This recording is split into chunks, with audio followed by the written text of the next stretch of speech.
Welcome to today's CAD lesson. In today's exercise, we would model a protective flange coupling. This consists of 6 parts. 4 of them we would model. The remaining 2, which is the bolt and nut, we would get them from the contents library. And so we have the flange. We have a flange copy, which is a little modification to the first one. We have the shaft, the key, and finally we would assemble and animate just like you saw in the beginning of this tutorial. If you would have any comments, questions, concerns, or contributions, kindly drop them down in the comment section below. I would respond to them as soon as possible. Let's begin with today's exercise. We begin with the first part. Let's get a worksheet new up here. Under part, create 2D and 3D objects. Since this is a part, we would select one of the part templates, but we want to work in millimeters. So under that, select the standard MMIPT template and create. For this first part, which is the flange, we would create that using the revolve command. We know that to revolve, you need a 2D profile and an axis of revolution. Let's draw the profile. Pick the 2D sketch command up here and let's work on the YZ plane. So I'll click on that. Now we pick the line command. Let's move away from the origin and draw a vertical line. Let's dimension this very first line as 74. We would enter that. You can double click the scroll mouse button or even zoom in so you see your work. Now let's finish up the profile and dimension later. So just draw, watch and do same.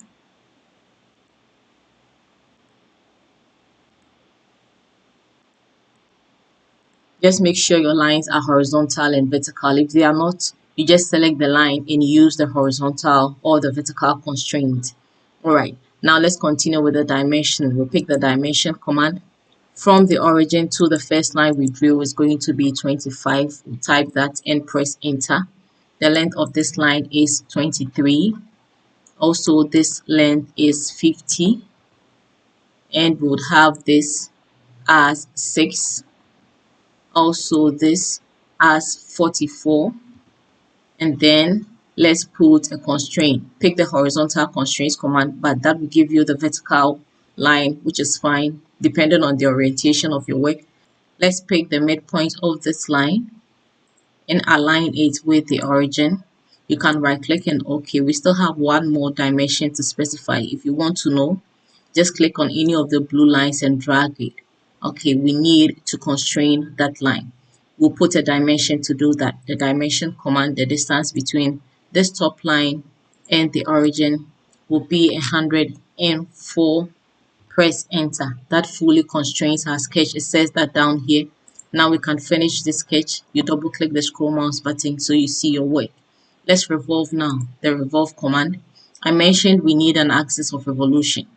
Now let's pick that axis. You can open up the origin and pick the Z axis, which is the axis we want the revolution to go around. Now the preview is fine. Let's go ahead and OK.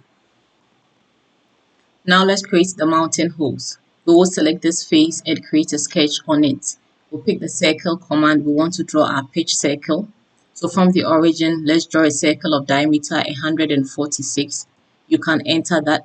We will draw another circle here of diameter 16. Let's enter that as well.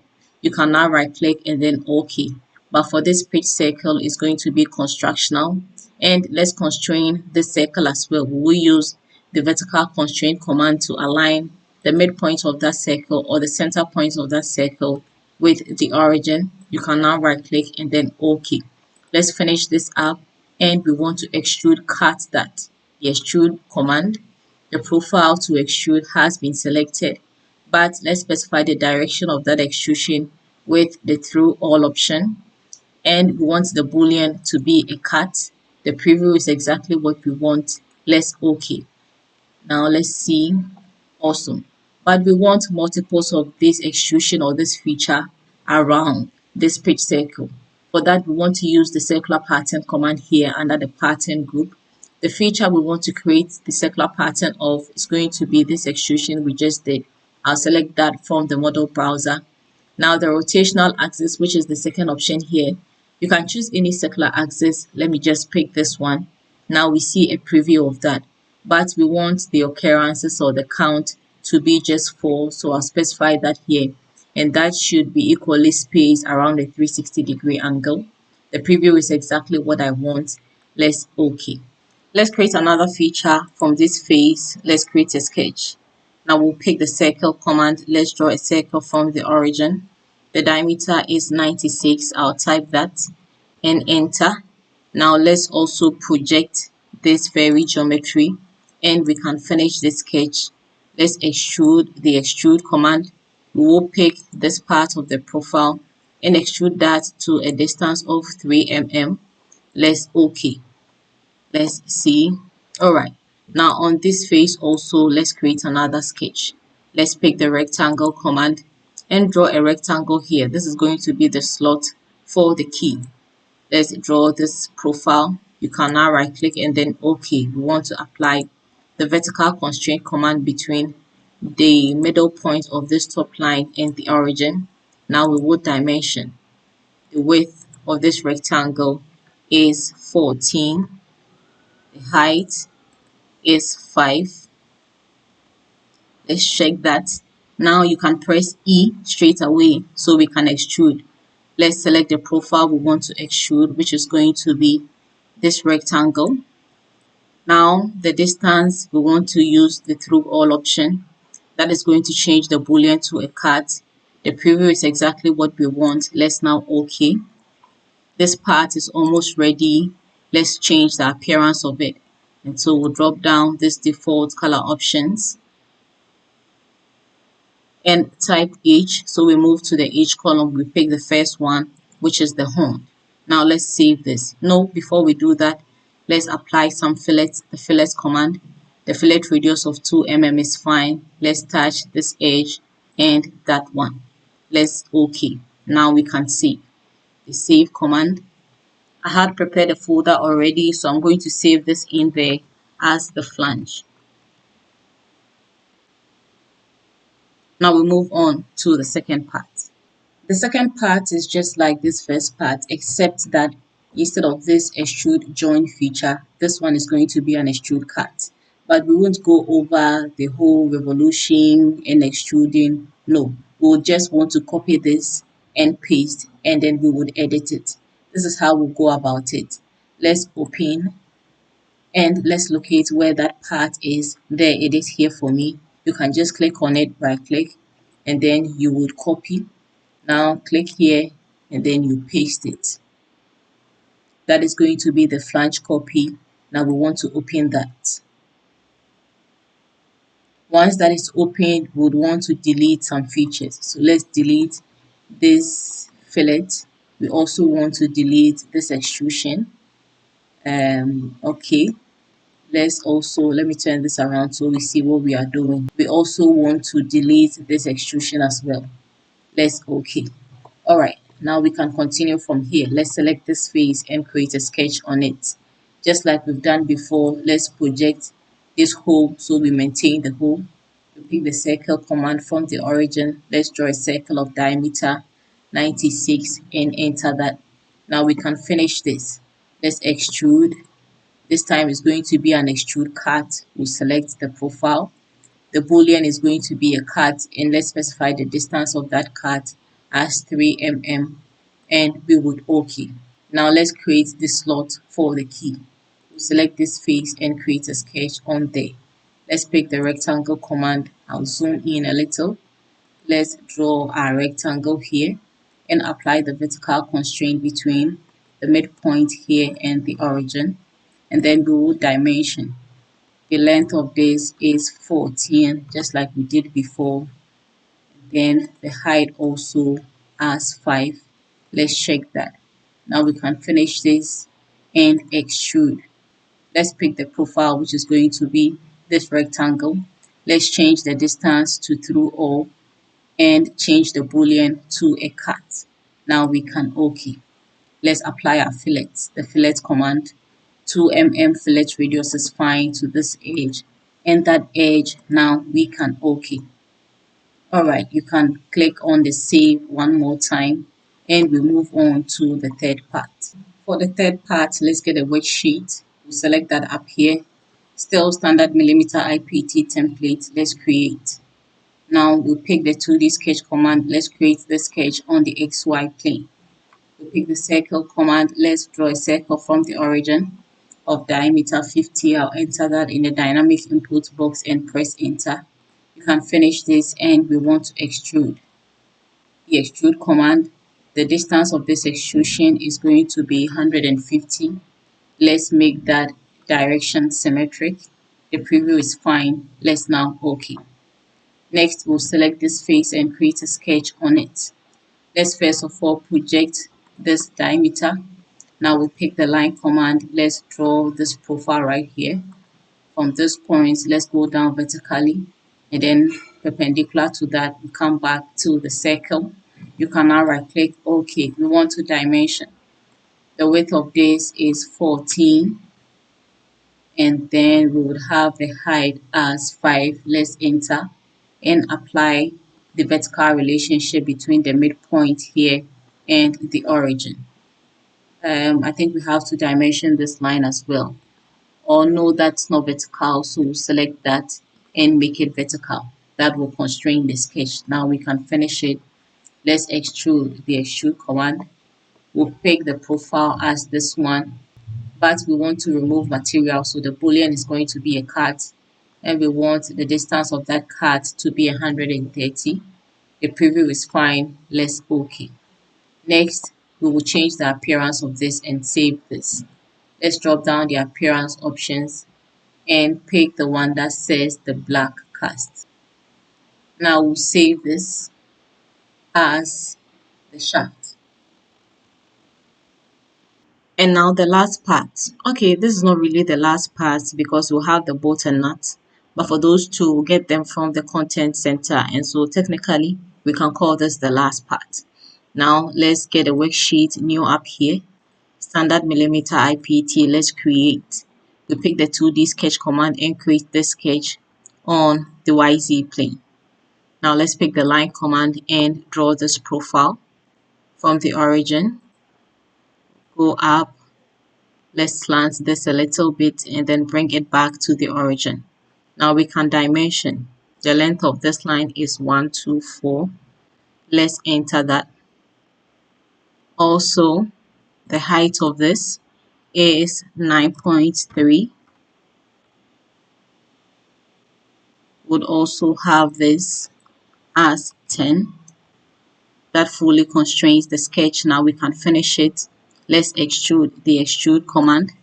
The profile has been selected. The direction is going to be symmetric, and we want the distance of this extrusion to be 14, and we can OK. Very simple and easy part.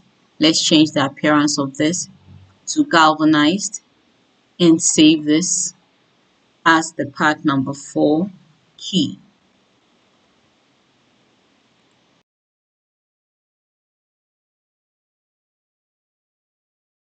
Now we have all our parts, the flange copy, the shaft, and the key. We will begin to assemble. Let's get an assembly sheet template. Click on new up here. This time under assembly, assemble 2D and 3D components. Let's select the standard MMIAM and create. Notice we are in the assembly tab. Let's go into the view tab rather and change the visual style to shaded with edges. We go back into the assembly tab. Let's bring in our first part. To do that, we click on place and locate the folder where you've saved your parts. Let's select the first part we want to bring in, which is going to be the flange. I'll check that and open. Now I'll click to drop that here. You can now right click and OK. Now we want to begin by constraining this. We would even animate it. Let's do that. Let's pick the constraint command and let's see, we would open up the planes of the assembly and that of the flange. This is that of the assembly. I'll open that. Now let's constrain, let's see the XY plane of the main assembly with the XY plane of the flange. We would flash that and apply. Also, we would constrain, let's pick the mate between the z-axis of the assembly and the z-axis of the flange. Now we can apply. Let's close this. Now let's see. It is supposed to rotate just as you see it here. Now let's do something else. We want to make this rotate on its own. We want to constrain again. Let's pick the angle constraint.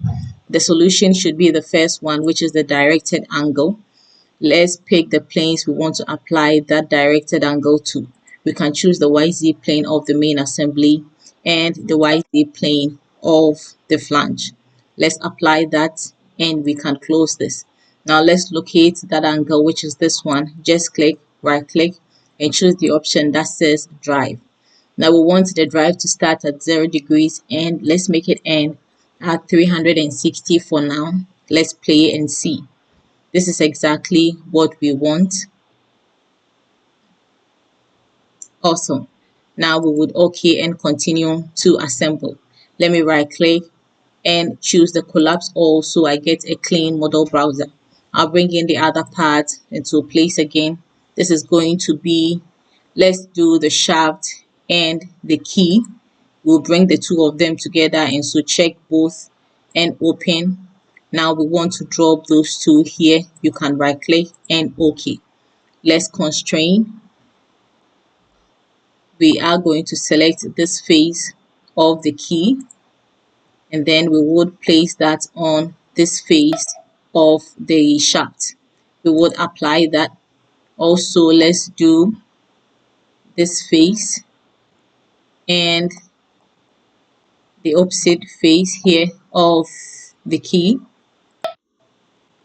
We would also apply a mate to that, and then finally we would do this face and then that face. Let's apply that. Let's close this for now and get the isometric view. Let's see, the two of them should be moving together. We want to also constrain this and that. Let's pick the constraints command again concentrically. We want to constrain this shaft and the flange. We would apply that. Let's also constrain this face with this very face. We want to flash that. Let's apply. Let me close for now. Let's see what we are dealing with. Let's see. Okay, this is rotating. Let's apply a constraint to stop that. The constraint command again. Let's see, we want to constrain this face and then this very face. Let's apply and close this. Now let's see what we are dealing with. Let's even drive. Let's open up the relationships here in the model browser. You would find the angle be animated, so just click, right click and choose drive. Now let's play. We'll take the timer back and play exactly what we want. The three of these parts should move together. Now we can cancel this. Now we want to bring in the flange copy. Let's click on place up here. Let's locate that and check it. Now we want to open it. Don't click yet, rather right click, rotate Y90. You do that a second time. This orientation is fine for easy constraining. And so we'll drop that here and right click OK. Now let's constrain. And so the constraint command, first of all, let's align this hole with this very one. Let's apply and I would close this. Let me click to drag. Okay, I would also constrain again concentrically this and that hole. Let me apply. Now I want to mate this face and this very face. Let me apply and close this. If I did everything right, once I drive, these two should move or rotate together. Let's put that to the test. We would right click, drive. Let me play. Okay, so those two are moving together. Exactly what we want. Let me cancel this and get the isometric view. Okay, now we want to mirror the shaft and the key. Into the mirror command, let's select those components we want to mirror, which is going to be the key. Hold down control. Let's select the shaft as well. The plane we want it to go across is going to be the XY plane. I'll select that here and make sure that the mirror relationships is checked. Let's click on next and now we can OK. The mirrored relationship is the relationship between just those two selected bodies, but not the flange or the assembly. So let's put some constraints. Now let's see, we can click to drag this. We see that there's no constraint. All right. But before we go ahead, let's select this. Let me turn off the visibility. Also, I'll do same for the key and also for this flange. Now I can constrain into the constrain command concentrically between the shaft and hole. Let me apply, and also between this face and this face. I want to flash that. Let me apply, and now also let's see. Let me even close this. Let me see what I have to do. Okay, this is rotating, and so we want to put a constraint between this face of the flange and then this face of the key. All right, now I can apply. Let me close this. Let's see. Okay, that is in place. Let me bring back on the visibility of the flange, the key, and the shaft. So we'll select them here, hold down control. Let's pick the three. You can right click and we will turn on the visibility. All right, now let me drive and see. And so drive from here. Let's play. Let me okay and close it. So all components should be moving together. Let's now put in the final component, which are going to be our bolt and nut. I mentioned we are going to get those two from the content library. And so let's drop down the place options and pick place from content center. That opens up the content library. Let me even suppress these.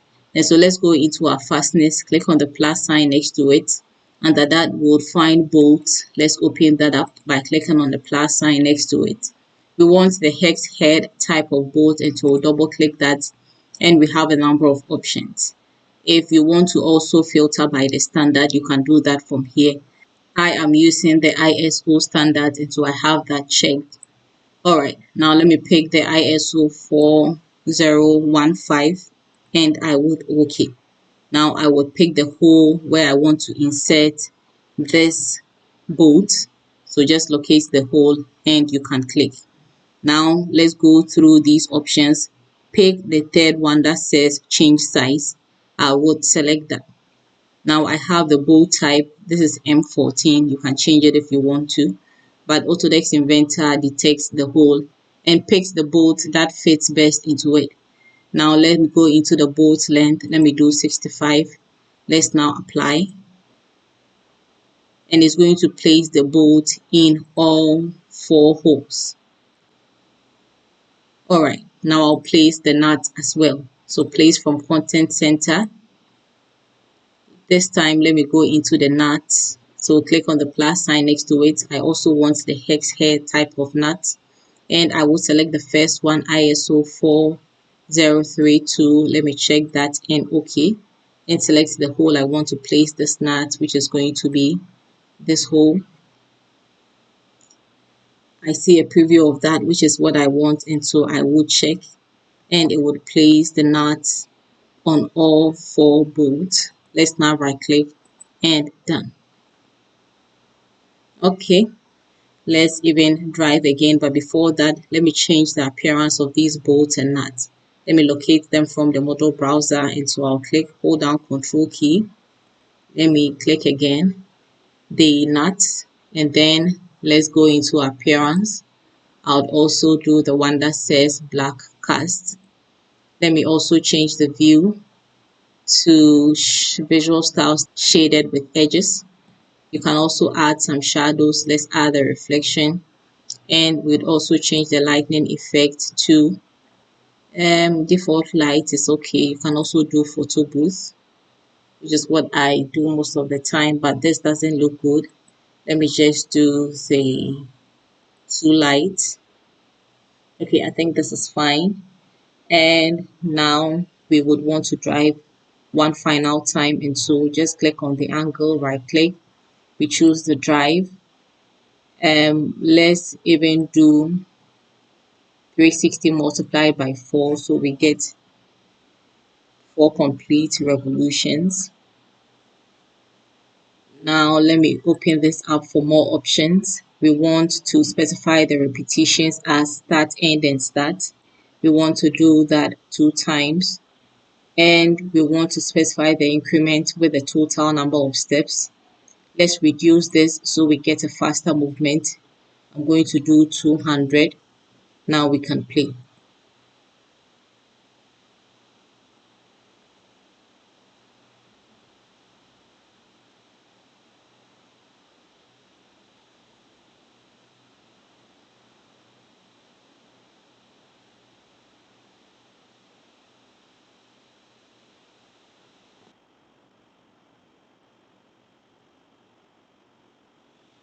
I've gone ahead to change the appearance, and so for the flanges, I changed it to the brass satin, and I also changed the appearance of the key to the black cast.